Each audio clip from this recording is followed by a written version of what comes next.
राधे राधे बच्चों, आज हम करेंगे क्लास 10 चैप्टर 9 का 11th क्वेश्चन। वैसे क्वेश्चन में फिगर गिवन है, पर कभी कभार अगर एग्जाम में आपके पास फिगर नहीं होती तो हम क्वेश्चन रीड करके फिगर कैसे बनाएंगे। फिलहाल आप फिगर छुपा रही हूँ ताकि आपको क्वेश्चन अच्छी तरह समझ आ जाए। तो क्वेश्चन में आपको कह रहा है a TV tower stands vertically on a bank of a canal. एक टीवी टावर है, वो सीधा वर्टिकली खड़ा है। कहाँ पर? एक समुद्र के छोर पर।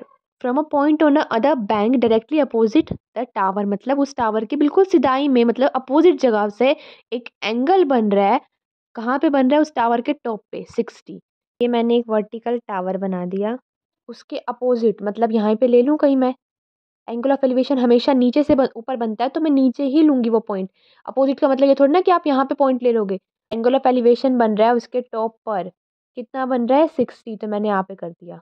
मैंने हमेशा बताया था बड़ा एंगल टावर के या पोल के हमेशा पास होता है, याद रखना। तो मैंने उसके पास ही बनाया है वो, ठीक है, ज़्यादा दूर नहीं किया। From this point the line joining the point of the foot of the tower, the angle of elevation of the top of a tower is 30.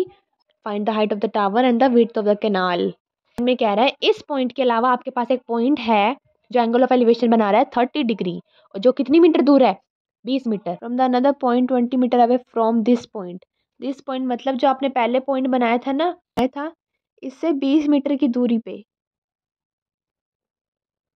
एक अनदर पॉइंट है जो कि कितना एंगल बना रहा है? टॉप पे 30 डिग्री। फिगर समझ आइए आपको? A B C D. पहले हम ट्रायंगल लेंगे ए बी सी। ए बी सी में परपेंडिकुलर क्या है?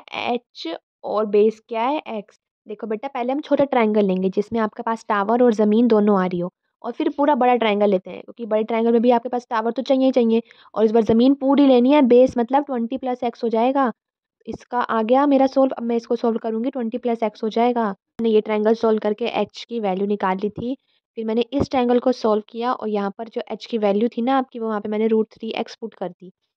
√3 3 बन जाता है आपका, और ये प्लस का एक्स यहाँ पे आके माइनस का हो गया। उसके बाद जो 2x इक्वल टू 20 बचा था, उससे x की वैल्यू 10 आ चुकी है। वो एच एक्स की वैल्यू ना मैंने एच में पुट कर दी थी वापस। तो आपके पास एच की वैल्यू भी आ गई, हाइट ऑफ द टावर भी आ गया आपके पास, और विड्थ ऑफ द कैनाल भी आ गया आपके पास। इस क्वेश्चन में कोई भी डाउट हो आप कमेंट्स में पूछना, मैं आपका डाउट सॉल्व कर दूंगी।